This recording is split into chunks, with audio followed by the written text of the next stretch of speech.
A doutrina que nós vamos ver essa noite faz parte, obviamente, de um sistema doutrinário, né, da qual nós cremos, e é interessante que essa doutrina, historicamente, é a doutrina que mais tem trazido divisões. O som tá aí, tá cortando? Voltou aos poucos? Não, tá ruim? Pega aqui. Corta isso.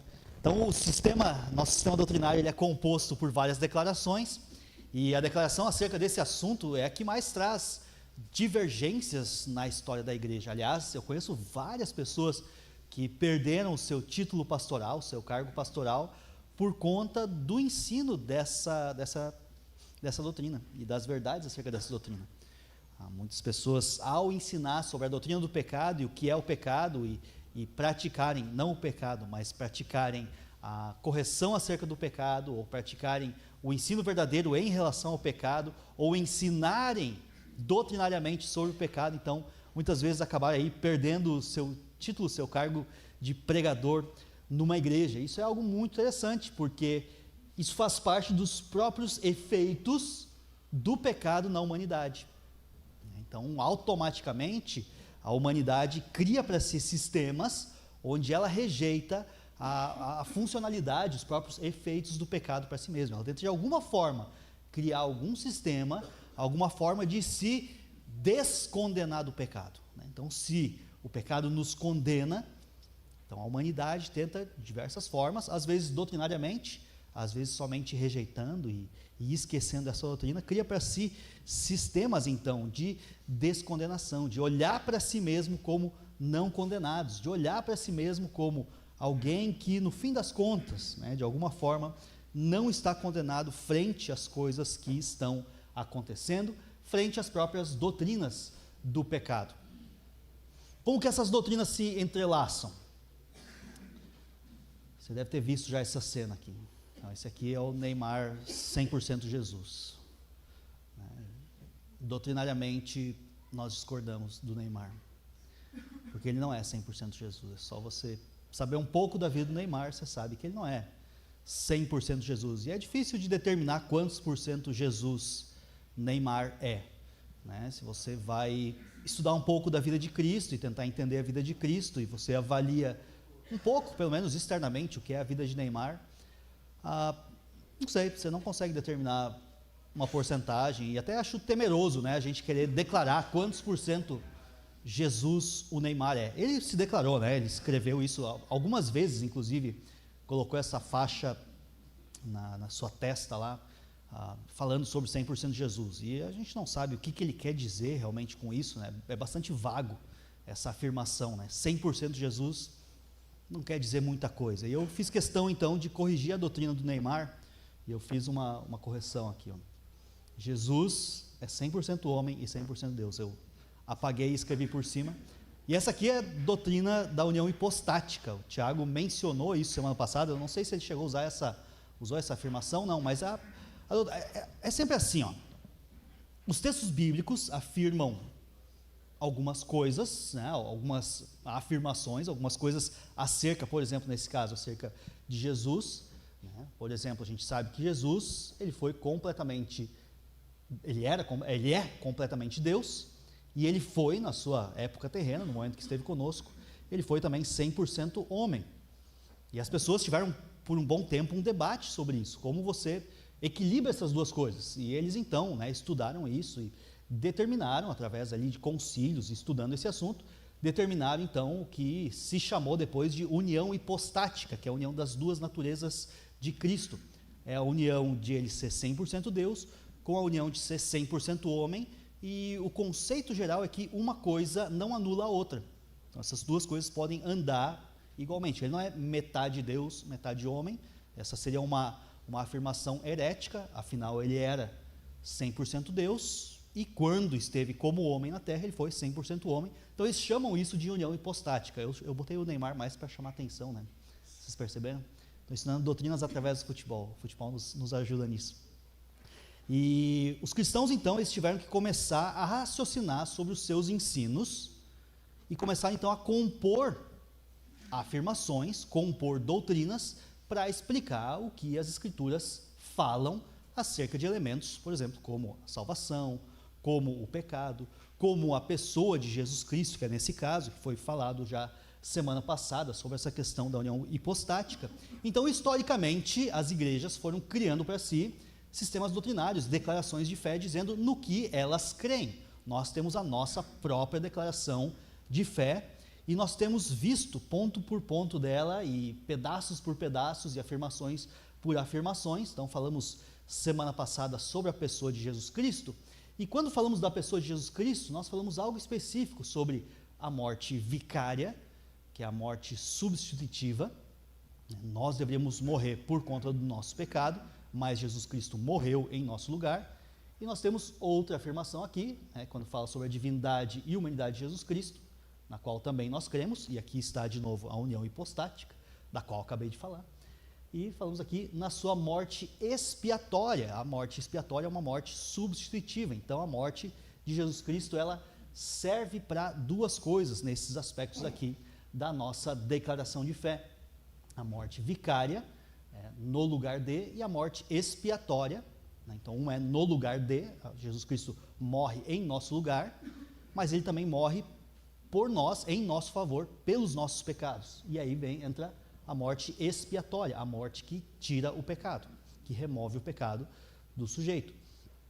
Então, na declaração de fé, apesar de não estar expressamente expresso a questão da amartiologia, e aqui entra outra palavra difícil. Duas palavras difíceis para hoje, então, e por aí chega, né? Chega de palavras difíceis.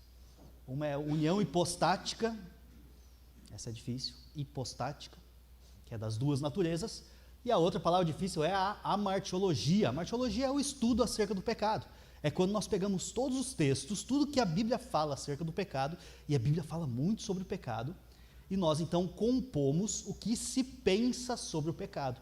Então aqui eu vou falar sobre, em linhas gerais, o que a Bíblia fala sobre o pecado e os seus efeitos na humanidade, tanto no passado quanto no presente, no momento presente, o que esse pecado faz diferença na nossa vida e também em relação ao futuro. Então, a amartiologia lida com a origem do pecado. Então, quando nós olhamos para Adão, e você conhece a história, nós inclusive expomos o livro de Gênesis, não fazem muitos meses, nós vimos a questão ali de o pecado entrando no mundo através de Adão e Eva, então o pecado no passado, e nós vemos os personagens bíblicos, todos os personagens bíblicos também cometendo pecado, exceto um, que foi Jesus Cristo, e todos eles passaram então pelos efeitos do seu pecado.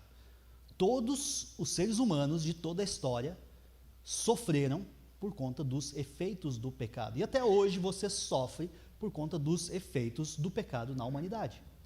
Todas as pessoas sofrem, todas as pessoas têm problemas. E a origem de todos os problemas é o pecado na humanidade. A grande origem de todos os problemas da humanidade está no pecado. Então, dessa forma, o pecado explica a grande questão da condição humana. Nós não conseguimos explicar ou entender o ser humano a parte do pecado. Essa é uma realidade que a Bíblia mostra para nós.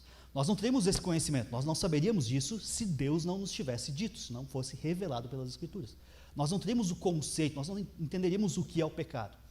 Já pensou se ninguém nunca te falasse acerca do pecado, o que é o pecado, o que é o erro, se existe um ideal, você não atinge esse ideal, mas não somente isso, mas você também já nasce com o pecado, por conta do que Adão e Eva fizeram, você já nasce com esse pecado, você nasce sob a condição da qual a humanidade sempre compartilhou. Então você nasce numa sociedade que está totalmente corrompida pelo pecado. Então os efeitos do pecado, eles vêm se somando na sociedade ao longo da história. E nesse aspecto, sim, nós somos frutos da sociedade onde nós vivemos, mas nós também, por opção, pecamos. Isso faz de nós duplamente pecadores, o que é algo bastante interessante. Então, a amartiologia lida inicialmente com a origem do pecado, como o pecado, então, afeta a humanidade e qual o resultado, então, após a morte. Então, por conta do pecado, nós sabemos que, inclusive, entra a morte no mundo. Então, nós morremos e nós morreremos, todos nós, possivelmente grande parte de nós, possivelmente a maioria de nós, talvez não todos, talvez nenhum. Interessante essa afirmação, né? As pessoas às vezes falam que a única coisa certa na vida é a morte. Né? A única coisa certa na vida é a morte. É uma frase muito triste, né?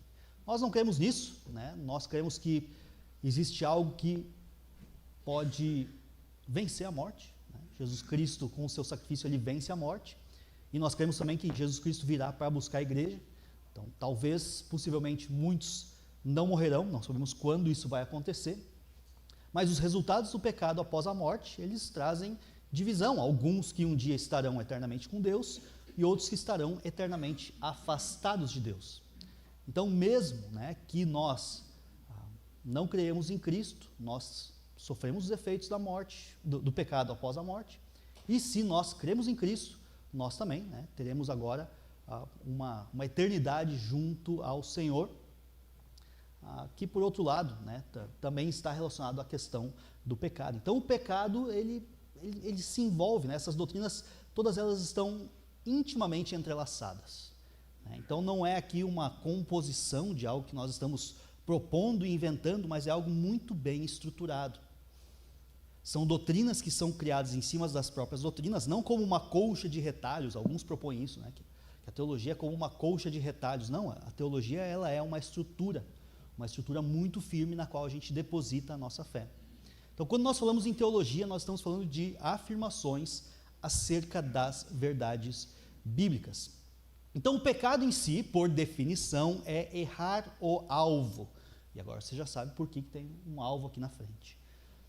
Então, por definição, a ideia, o conceito de pecado é que existe um alvo, existe um ideal, existe aonde você quer chegar, existe aonde Deus quer que você chegue, existe algo a qual como Deus quer e deseja que a vida funcione. E nós, então, por vezes intencionalmente, por vezes por rebelião, por vezes acidentalmente, nós erramos o alvo. O fato é que todos nós erramos o alvo. Romanos 3, 22 e 23 diz que não há distinção, pois todos pecaram e carecem da glória de Deus. Então existe uma transgressão que basicamente ela é natural a todo ser humano, ela é comum aos seres humanos. E se tem algo que você pode ter certeza acerca de todos os seres humanos, é que eles são pecadores. A Bíblia declara isso. Qualquer pessoa que você conheça, que você já ouviu falar, você pode ter essa certeza. Essa pessoa, ela é pecadora. Essa pessoa é pecadora. Todas elas, todas as pessoas que você conhece, por mais bonzinhas às vezes que elas pareçam ou tentem transparecer, todas elas são, e todas as pessoas do passado também foram pecadoras. E elas erraram por vezes acidentalmente, por vezes elas erraram intencionalmente. Não somente a Bíblia declara que todos são pecadores, mas a Bíblia também declara que a transgressão, né, quem peca, transgride a lei. Existe uma lei, existe um objetivo, um alvo específico, na qual Deus disse quais eram as coisas certas, qual o formato certo de se viver, e todos nós, então, eventualmente erramos. Todos nós passamos por o que a Bíblia vai chamar aqui de transgressão, de fazer o que é errado. Isso não diz respeito somente à lei de Deus, mas às próprias leis humanas. Nós próprios transgredimos nas próprias leis que nós criamos. Todas as sociedades, de todos os tempos, de todos os lugares, propõem pacotes de regras. Né? Então, desde a comunidade indígena, em algum cantinho do Brasil, né, vai ter seu pacote de regras, seu formato de como se deveria viver a vida, e todos são transgressores, todos são culpados em algum aspecto. Todos nós somos culpados das leis, inclusive, que nós criamos, que nós inventamos. Obviamente, com a lei de Deus é algo mais pontual, é algo mais visível, porque a lei de Deus ela é escrita, ela é demonstrada. E a Bíblia fala que nós, inclusive, lá em Deuteronômio 9, que nós somos rebeldes por causa desse pecado, e isso revela, isso demonstra que nós somos rebeldes contra o Senhor. Então nós somos rebeldes, inclusive, contra Deus. Então seria como, né, se Deus mandasse nós acertarmos nesse alvo, acertarmos em algum lugar onde a flecha vai ali, né, ficar ali em alguma pontuação, e a gente intencionalmente, né, atira para o lado, ou foge do alvo, ou nem atira e, né, em algum aspecto nós nos tornamos rebeldes contra a própria lei do Senhor. E o pecado está presente não só no mundo, mas ele está também presente nas nossas vidas. Diz lá em Romanos 5,12, assim como por um só homem entrou o pecado no mundo. Aqui Romanos, né, palavra de Paulo está se referindo obviamente a Adão, ainda que Eva tenha pecado antes dele, né, em questão ali talvez de segundos, Eva pecou antes, mas ali ele está falando de forma geral, né, através do homem, era o responsável ali, era o representante da humanidade, então através por esse homem na qual entrou o pecado no mundo, e pelo pecado então veio a morte também entra no mundo, assim também a morte passou para toda a humanidade, porque todos pecaram. Uma pergunta que sempre vem desse texto é a seguinte pergunta, preste bem atenção, responda para mim: nós somos pecadores porque nós pecamos, ou nós pecamos porque somos pecadores?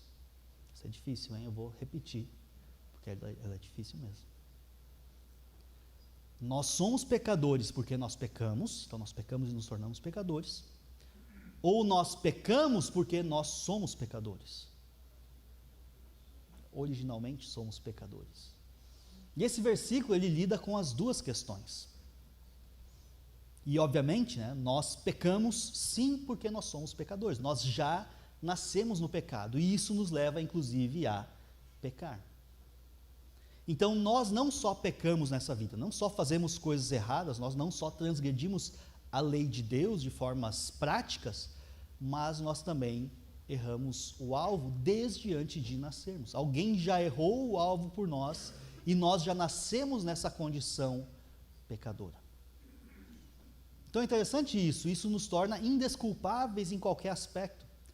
Mesmo que nós tentássemos pelo nosso esforço próprio, e não conseguiríamos, mas mesmo que tentássemos, então, acertar o alvo toda vez, e fazer a coisa certa e correta toda vez, ainda assim não seria suficiente. Não existe relato de alguém que tenha conseguido, de alguém que tenha feito, até porque a Bíblia fala que isso é impossível, porque todos nós pecamos. Ainda que fosse possível, o que não é, não seria o suficiente, porque nós já nascemos pecadores. Então essa doutrina, ela é uma doutrina dupla. Ela vem desde o nosso nascimento acerca do pecado, mas nós também, continuamente, durante nossa vida, nós continuamos pecando. Não somente isso, mas também a questão de que nós somos indesculpáveis, inclusive pelas pequenas, pelas mínimas coisas. Lá em Mateus 5, no Sermão do Monte, Jesus Cristo está falando acerca da lei do Antigo Testamento. E ele está comentando, e aquelas pessoas ali ao redor dele, muitas era população geral, mas tinha também alguns líderes religiosos. E ele diz que a santidade daquelas pessoas deveria exceder em muito a santidade daqueles que eram os líderes religiosos daquela época. E as pessoas pensaram, como nós podemos fazer isso? E Jesus ele começa a explicar as questões acerca da lei. E várias vezes ele vai citar uma lei, e ele vai dizer, mas sabe que por trás dessa lei existe uma intenção. Esse aqui é um exemplo, você pode ver vários em Mateus 5, um dos exemplos é esse. Vocês ouviram o que foi dito aos antigos. Então Jesus fala, vocês conhecem a lei que foi dito lá para os antepassados de vocês. E a lei era a seguinte, não mate, outras versões vão falar, né, não matarás. Não pode matar. Essa era a lei. E vários ali que estavam ouvindo Jesus, talvez nesse momento pensaram, eu estou dentro da lei, eu não matei ninguém. Né? Talvez você está pensando nisso agora. Né? Eu sou um grande cumpridor da lei. Não matei ninguém. E aí Jesus, em todas essas leis que ele vai citando em Mateus 5, ele vai falando um pouco sobre a intenção. E ainda, quem matará está sujeito a julgamento. 22. Eu, porém, lhes digo, então, foi dito aos antigos isso, não mate, e quem matar estará sujeito a julgamento. Eu, porém, vos digo. E aí Jesus, então, dá a sua explicação acerca da lei. E é o coração da lei por trás da letra. Né? Existe algo escrito, mas existe uma intenção de Deus porque aquela lei existe. Eu, porém, lhes digo que todo aquele que se irar contra o seu irmão estará sujeito a julgamento. Aí aquelas pessoas começaram a pensar, talvez, mas isso eu já fiz. Eu já me irei contra algum irmão. Não somente irar, estará sujeito a julgamento, Mas quem insultar o seu irmão estará sujeito ao julgamento do tribunal. Talvez um julgamento mais profundo ainda se insultar alguém. E quem o chamar de tolo estará sujeito ao fogo do inferno. Então parece, né? Ó, uma leitura inocente aqui pensa, né? Se chamar alguém de ô bobaião, né? Ei bobaião, abestado, né? Então, esse cara aí vai para o inferno agora. Não pode fazer isso. Não, a ideia aqui é alguém que se ira no seu coração e por conta disso ofende o irmão, né? Chama ele de algo ruim. Na questão da ofensa, né? Deseja o mal contra o seu irmão, deseja o mal contra alguém. Então ele está falando assim, você pode até não ter matado alguém. É possível que você tenha cumprido esse aspecto da lei. Mas, se você no seu coração já desejou aquela pessoa morta, já quis o mal daquela pessoa, isso é o suficiente. Então a lei escrita é uma coisa, mas o coração da lei, a intenção da lei que está por trás da lei, ela é algo muito mais profundo. E Jesus Cristo, como esse exemplo, ele traz outros lá em Mateus 5. E nós então, o que nós vamos fazendo, né, na medida que nós nos tornamos mais religiosos, e esse é o contexto, pessoas religiosas, nós vamos aprendendo habilidades de como pecar sem sermos deselegantes, sem sermos visivelmente, né, podemos demonstrar o nosso pecado visivelmente. Então a gente aprende a fazer isso, talvez no contexto, né, de igreja, no contexto familiar, né, como pecar, ofender pessoas, se irar contra pessoas no seu coração, sem sair por aí gritando, xingando e chamando as pessoas de coisas. E sem ficar matando pessoas também, obviamente, como Jesus disse aqui. Então, por trás da lei, que era não matar, existia todo um conceito de irar-se contra as pessoas e se irritar no seu coração. E a grande questão é que as pessoas, então, que estavam ali assistindo Jesus, elas iam ter que dizer, né, e engolir assim, não, mas isso eu fiz. Então eu sou culpado diante da lei. Então talvez, num mínimo detalhe, talvez numa propensão menor, eu fui tão culpado quanto qualquer outro sujeito. E é por isso que a Bíblia traz a ideia, o conceito de que todos pecaram. Todos somos igualmente pecadores. Isso então é a composição acerca do pecado. Nós começamos a entender mais amplamente o que é o pecado. O pecado não é somente aquelas coisas grandes que acontecem, né? A gente pode ver grandes pecados na humanidade, pessoas fazendo coisas terríveis. E aí nós nos espelhamos naquelas pessoas que fazem coisas terríveis e nós pensamos, mas ainda bem que eu não sou como esse sujeito, né? Existem sujeitos que fazem coisas, né? Um sujeito que entra na escola com um machado e mata criança, que coisa terrível. Essa é a depravação do ser humano. E Jesus está falando, não, nós somos igualmente depravados. Todos nós. Talvez você não fez isso, você não chegou ao ponto de cometer tal atrocidade, mas no seu coração você já cometeu pecado. E isso é suficiente para te separar de Deus. Então nós temos que entender que a nossa condição pecaminosa, ela é a mesma do que qualquer sujeito que tenha feito atrocidades terríveis. A nossa condição de errar o alvo que Deus propôs, ela é a mesma. Nós intencionalmente erramos o alvo proposto por Deus. E essa é a verdadeira doutrina acerca do pecado. Conforme o tempo vai passando, né, a humanidade tenta criar para si sistemas de como afastar a ideia de pecado. Por exemplo, né, a gente você talvez conheça um pouco do que a Igreja Católica foi pensando. O que eles pensaram? Eles começaram então a categorizar pecados. Você já deve ter ouvido falar dos pecados capitais, ou os pecados para a morte, ou pecados veniais, né? Se você já assistiu um pouco às vezes tem nos filmes, né, tem na mídia aí falando sobre pecados capitais. Os pecados capitais são os principais, né? A ideia de pecados capitais, eles dividem lá em 7, né? Os 7 pecados capitais, começa a classificar os pecados. Então esses pecados capitais, eles são piores. Os pecados capitais, eles são dignos de condenação maior. Então se você comete um desses pecados capitais, isso na doutrina católica, você comete um desses pecados principais, você tem que se confessar com um clérigo, com alguém que com alguém que foi separado para esse serviço, para que você se confesse como um representante de Deus. Você se confesse para esse sujeito e ele vai então te passar algum tipo de forma, algum formato de como pagar por esse pecado. Ele vai te dar alguns formatos, e dependendo que momento da história você estiver, né, do catolicismo, você vai ter formas diferentes de pagar por esse pecado.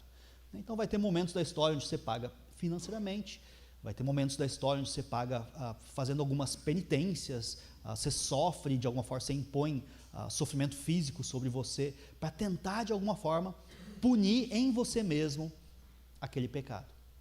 Então esses são os pecados principais, e existem pecados daí de menor tamanho.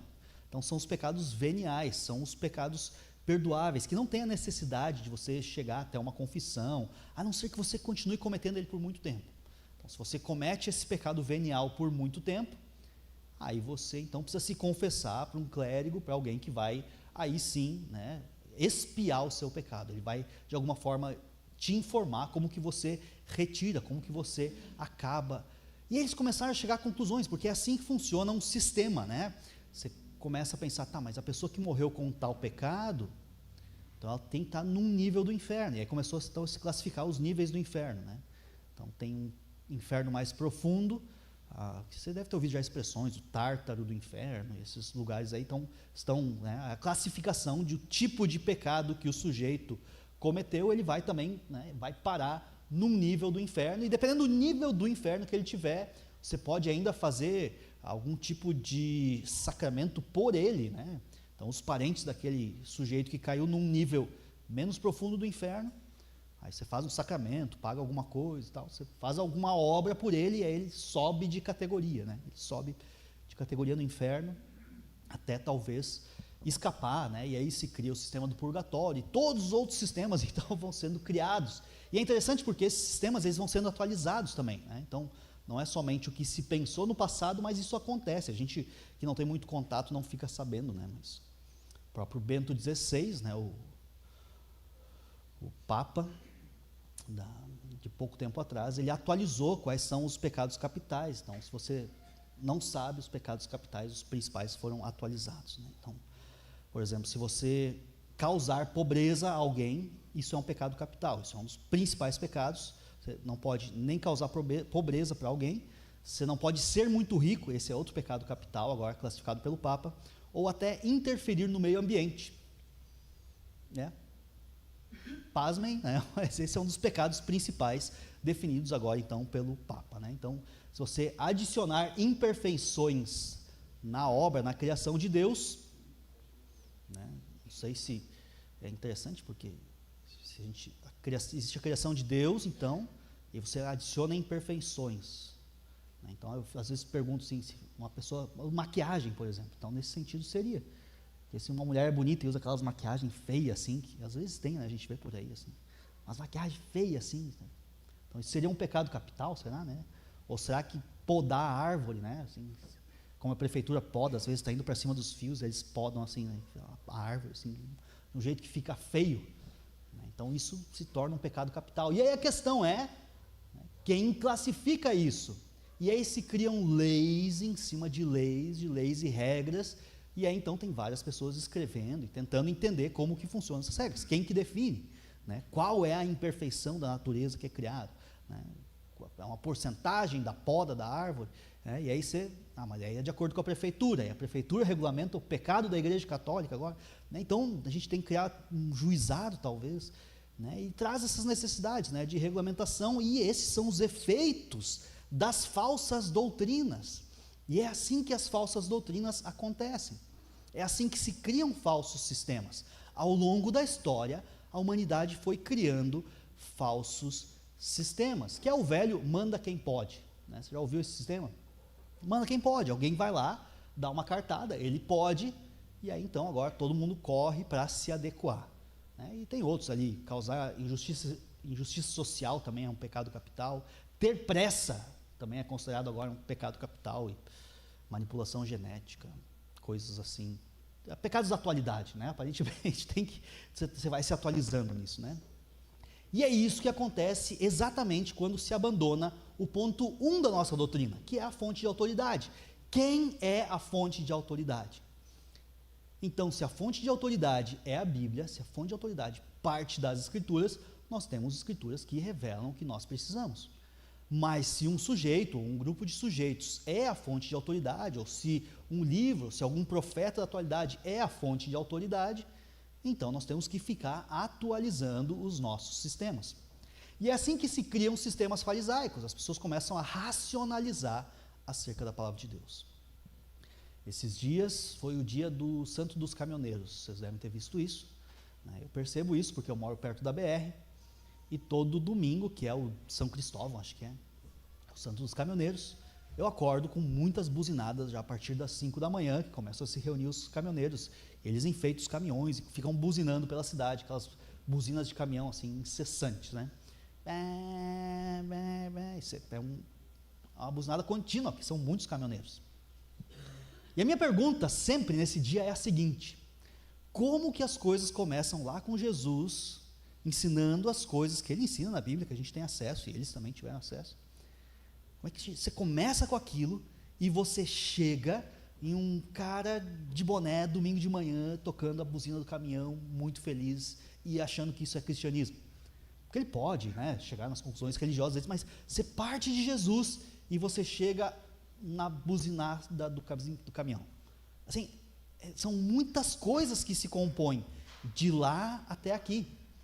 Então você cria um sistema sacramental, onde você tem que fazer coisas para ser salvo. Dentro dessas coisas, para ser salvo, você cria um pacote de pessoas que são os intermediários entre Deus e os homens, que são os santos. Então eles criam essas pessoas e eles começam a provar quem são os santos, e aí cria um santo lá, que é o São Cristóvão, que é o santo, acho que ele é entregador, carteiro, sei lá o que ele é. Se adota então, agora uma categoria adota esse santo, e vai se comemorar dessa forma e tal. Então essa é uma forma de, sei lá, penitência ou manifestação religiosa, sei lá, como é que eles classificam isso, e você vai compondo então um sistema religioso que, quando você olha agora o produto final, você já não tem mais nada a ver com o que ele foi inicialmente. E é por isso que é necessário então o que nós chamamos de reformas, quando as pessoas vão retornar para as Escrituras, vão de novo abrir as Escrituras e pensar: tá bom, vamos entender o que está escrito aqui. E não tem nenhum texto das Escrituras onde você pode ler, fazer boa exegese, tentar entender o significado daquele texto, mesmo que seja em português. Você lê o texto e você vai chegar na conclusão: preciso comprar um caminhão com uma buzina bem alta e tocar domingo de manhã. Não tem nenhum texto que você vai chegar nessa conclusão. Então você precisa compor de muitas formas para chegar no formato do que se chama cristianismo, né? Que não é mais, obviamente, cristianismo, mas um sistema, uma cristandade, a gente chama, né? O pacote maior, para chegar na cristandade como ela é. Então precisa ter muito, a gente diz, né, boi na linha, né? Precisa ter muito boi na linha no caminho para chegar até o formato atual. Como que isso começa? Abandonando a fonte de autoridade. E é muito fácil a gente chegar lá. É muito fácil a gente começar com sistemas farisaicos. Vou dar um exemplo. Na vinda para o culto, estava saindo de casa hoje, meus filhos no banco de trás, debatendo qual que era a parte mais importante do culto. E o Matias estava defendendo que era o louvor, e a Marina defendendo que era a pregação. E eles falaram: não, então começou o debate, né? E cada um apresentando ali a sua defesa, né? O Matias falando: não, mas é o louvor, porque nós precisamos adorar a Deus, isso é importante. Não, mas a pregação também é importante, nós precisamos aprender sobre Deus. E aí o Matias disse: mas dá para cantar às vezes e não ter pregação. E a Marina falou: mas também dá para ter pregação e não ter música também. As pessoas podem adorar com a sua própria vida. E ambos têm razão, e cada um já estava criando a sua seita. E cada um ali dizendo e argumentando, e daqui a pouco um disse: tá, mas então, na verdade, se a gente só vai cantar e ouvir uma pregação, então a gente pode fazer isso em casa, a gente não precisa ir até a igreja. Se a gente não precisa ir até a igreja, eu falei: tá, mas eu intervi nesse momento.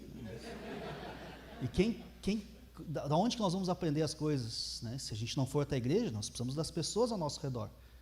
Eles falaram: não, mas a gente tem um pai que é pastor, ele pode nos ensinar em casa.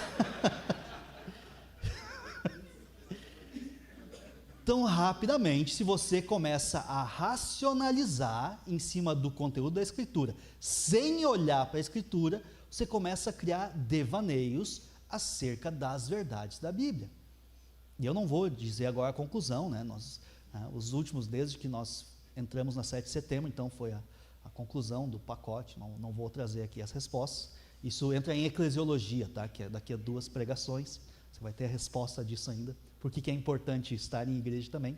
Mas a questão é que se nós abandonamos a fonte de verdade, abandonamos a Escritura, nós começamos a criar sistemas para nós que nos favorecem em algum aspecto. Coisas e formatos que nós desejamos e que nós queremos ir atrás e que nos servem para algo. E isso não é diferente em termos da questão da martiologia, da doutrina do pecado. Nós começamos a criar sistemas aonde nós já não mais somos culpados. Então, a humanidade, em termos gerais, ela é cega em relação à própria condição pecaminosa. Ela olha, ela tenta dessa forma olhar para os outros e dizer, aqueles lá são pecadores, pelo menos mais pecadores do que eu, e por conta disso, então, em termos de comparação, como eles são mais pecadores do que eu estou salvo, eu estou de boa, e Jesus Cristo nega isso em Mateus 5. Ele diz, não, todos pecaram, todos, mesmo que de forma diminuta, né? Mesmo que só com a intenção, mesmo que não bateram em ninguém, mesmo que não xingaram ninguém, ainda assim desejaram mal contra alguém, nisso eles pecaram.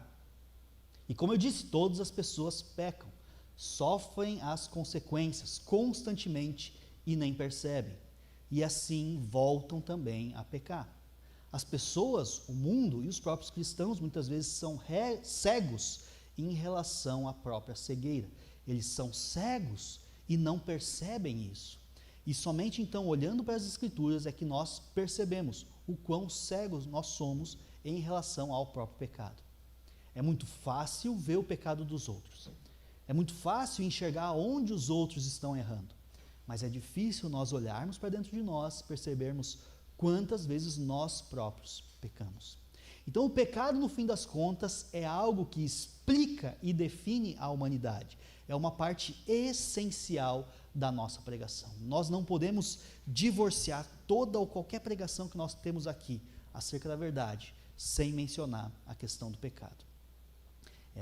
O pecado, a doutrina do pecado, explica ao homem, a própria humanidade e o que acontece com a humanidade todos os dias. A Bíblia fala tanto sobre isso, tantas vezes que chega a ser gritante.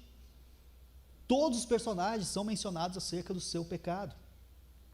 E esse é o motivo porque muitas pessoas tentam desqualificar a Bíblia e dizer, olha, a Bíblia não serve, a Bíblia é escrita por humanos, a Bíblia não sei o que e tal, e tentam desqualificar a Bíblia para tentar desqualificar a ideia e o conceito do pecado. E se tentam criar sistemas, então, agora, a parte do pecado.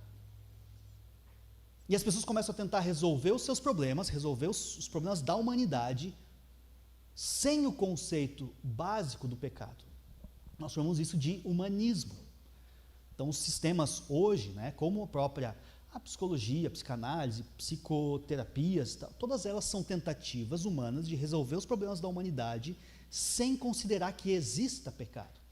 Essa é a principal divergência que nós temos com esses sistemas seculares. Então, qualquer sistema que exclua completamente o conceito de pecado, ele é um problema. Se você, por exemplo, considerar o sistema educacional, o sistema prisional, o sistema correcional, o sistema da legislação, qualquer um deles, se você excluir o conceito de que o ser humano é, na sua origem, pecador, você vai chegar em conclusões que são deficitárias. Você não consegue corrigir o sujeito. Então você pensa, qualquer um desses sistemas, você pega o sistema prisional, né, e você pensa, não, você tem que partir de algum lugar. O sujeito ele vem ao mundo sem pecado, a sociedade, né, perverte aquela pessoa, porque a sociedade é corrompida, a pessoa vem ao mundo sem pecado, a sociedade o corrompe, então você põe ele à parte da sociedade para ver se ele se regenera, coloca ele à parte da sociedade, você põe ele em reclusão, você coloca ele, né, nós para isso criamos presídios. Então o sonho humano é que o sujeito preso vai melhorar. Qual é a realidade? Nós não temos tido muito sucesso nisso. né? Aparentemente, a taxa de sucesso é baixíssima, para não dizer nula, né? Pessoas que se recuperam dentro de um sistema prisional, né? Algumas pessoas até podem pegar um certo medo de voltar para aquele lugar e, por conta disso, então, né, tentam já não mais errar tanto quanto erravam anteriormente. Mas esses sistemas, obviamente, não corrigem. Nós pensamos às vezes, né, não, tem que prender, né, tem que mandar prender, como se fosse solucionar os problemas da sociedade. Então, os problemas eles são muito mais profundos, mas nós não estamos pensando, ninguém está pensando qual a verdadeira origem dos problemas. Então, as pessoas agora desqualificando a Bíblia, a sociedade tentando desqualificar e dizer, não, a Bíblia não é nada, o conceito de pecado ele só atrapalha a humanidade.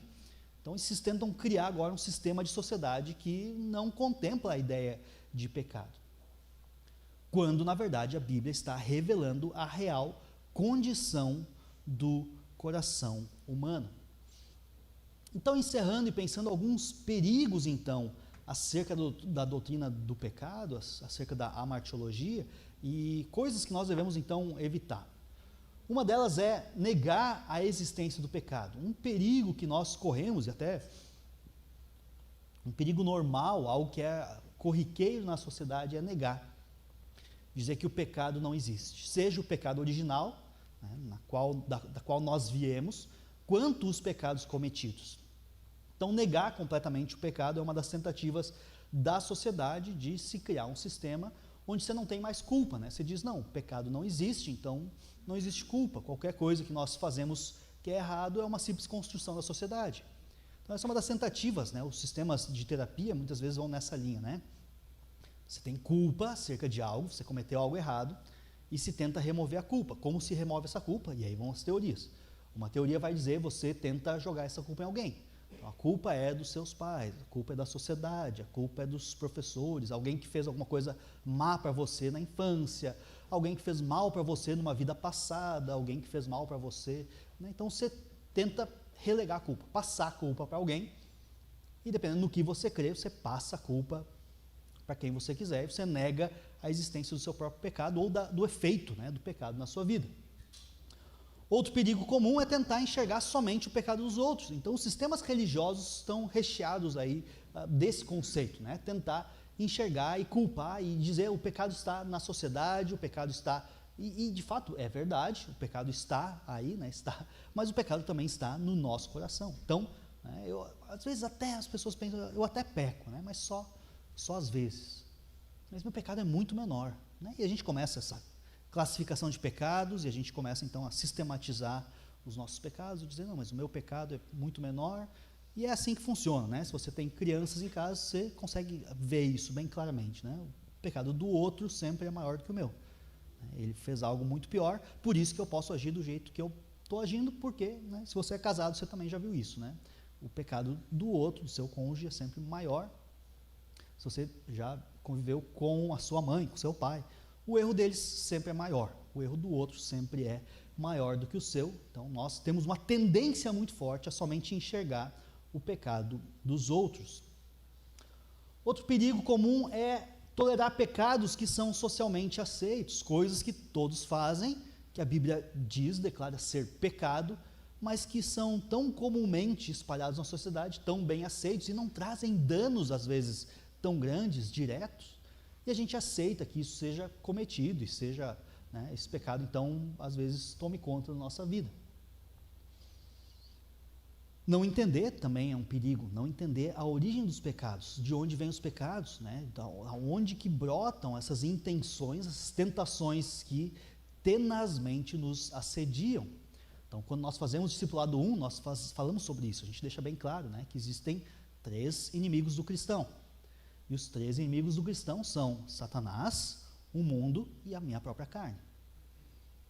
Então, as tentações, né, são dadas por Satanás e o mundo. Tem algumas religiões que tentam, né, discernir, não, isso vem de Satanás, isso vem do mundo. Para nós, não faz grande diferença. A gente sabe que Satanás e o mundo trabalham em conjunto e eles estão oferecendo tentações, coisas que nos assediam, coisas que nos fazem, às vezes, querer e desejar aquilo que é mal. E a grande questão é esse inimigo interno que nós temos, a carne, quando ela se permite, então, pecar. Então, nos é oferecido diversas coisas, né? O mundo tem a nos oferecer prazeres, alegrias, sei lá, coisas que às vezes não convêm, e quando nós cedemos a essa tentação, então é que vem o pecado. Então nós temos que também entender a origem dos pecados. Outro erro comum é tentar buscar métodos de descondenação, né? Essas tentativas de, agora classificando os pecados, eu vou ter pecados menores, pecados maiores, e esses pecados eu lido simplesmente, alguns eu só esqueço, outros eu só, né, lido aqui e ali e tal, e dessa forma então, né? Então os sistemas, né, vão tentando criar, né? Então o sistema judeu, ele é muito ligado, né? Se você olha da época de Jesus lá, a ideia do sistema judaico era de simplesmente tentar evitar ao máximo de pecar. Você evita. E parece que assim você então, né, agora eu sou o cara porque eu consegui evitar vários dos pecados. Mas Jesus disse, né, não, né, por mais que você até tenha conseguido evitar vários pecados, né, o seu coração, ele muitas vezes pecou até em pensamento, né, pecou aí nas suas intenções. O método católico, então, é tentar classificar os pecados e pagar eles de alguma forma.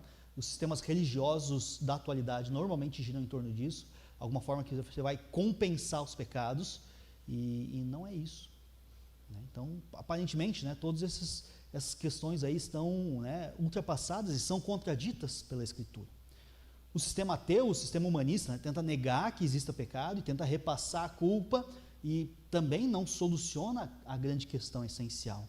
E por fim, nós temos um método bíblico, um método que Cristo nos ensinou, que é a questão de confiar e confessar os nossos pecados. Então, se, né, doutrinariamente nós temos uma morte vicária, que substitui, né, nós devemos morrer, Jesus Cristo vem e morre no nosso lugar, e nós temos também uma morte expiatória, ou seja, uma morte que retira o pecado. Então nós entendemos que Cristo já pagou o preço pelos nossos pecados. É isso que a nossa doutrina fala. Romanos 8 deixa isso muito claro. Agora, pois, já não existe nenhuma condenação para os que estão em Jesus Cristo. Então, se todos esses sistemas estão errados, né, eu ofereci aqui várias questões e várias demonstrações de sistemas que estão tentando humanamente resolver o problema do pecado. E você vê que é sempre uma questão de obviedade, né? É sempre o ser humano começa a racionalizar o que é o pecado e como é que então as coisas acontecem, e para de olhar para as Escrituras. E começa a criar sistemas de como pagar esse pecado, ou começa a criar sistemas de como evitar esse pecado. Mas Jesus Cristo diz, não, eu morri pelos pecados. E Jesus Cristo vem e, de fato, Ele morre pelos nossos pecados. E as condenações, então, que anteriormente estavam sobre nós, já não mais estão, elas já não mais existem. Jesus Cristo cancela essa condenação. Ele paga o preço em nosso lugar, uma morte que nós deveríamos ter morrido, pelos erros que nós de fato cometemos. Então vem Jesus Cristo, aquele que é perfeito, que não tinha nenhum pecado, e morre no nosso lugar. É uma morte substitutiva. Ele morre em nosso lugar para perdoar os nossos pecados. Isso é extremamente relevante, porque todos os sistemas religiosos são sistemas de tentar pagar. Alguma coisa você tem que fazer, e humanamente a gente pensa nisso, né? A questão de erro, consequência e pagar em retorno, né? E Jesus Cristo vem e diz, não é assim que funciona. Então o verdadeiro cristianismo, ele é diferente. Nós só sabemos disso porque está revelado nas Escrituras, que nós temos um Deus que é oferecido em nosso lugar. Ele se oferece em nosso lugar para morrer em nosso lugar, uma morte que nós deveríamos morrer.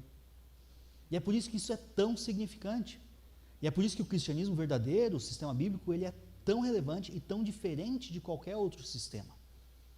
Porque os sistemas que a gente tem religiosos, eles simplesmente vão mudar qual o sistema de pagamento. Então você paga isso, você paga desse formato, você restitui dessa forma e tal. E quando entra Jesus, ele diz, não, já foi pago, o preço já foi pago. Nós temos que simplesmente crer em Cristo e confessar a Ele os nossos pecados. Confessar é na ideia de concordar com Deus que aquilo que nós fizemos é pecado. Juntamente com Ele, se Ele diz, isso é pecado, é você dizer, não, isso é pecado, isso que eu fiz é pecado. Então, confessar a Deus é dizer para Deus, colocar para Deus quais são os nossos pecados. Nós fazemos isso em oração. Nós oramos a Deus, confessamos nossos pecados para com Ele, confessamos nossos pecados para com os outros, e nisso nós estamos concordando com Deus que nós somos pecadores. Nós estamos confessando o nosso pecado. E é por isso que Jesus Cristo veio morrer em nosso lugar. E é por isso que essa doutrina ela é tão relevante. Ela é simples, mas ela é extremamente relevante. E se você retira essa doutrina, como muitas igrejas, como muitas seitas têm feito, retirar essa doutrina, você acaba sem nada.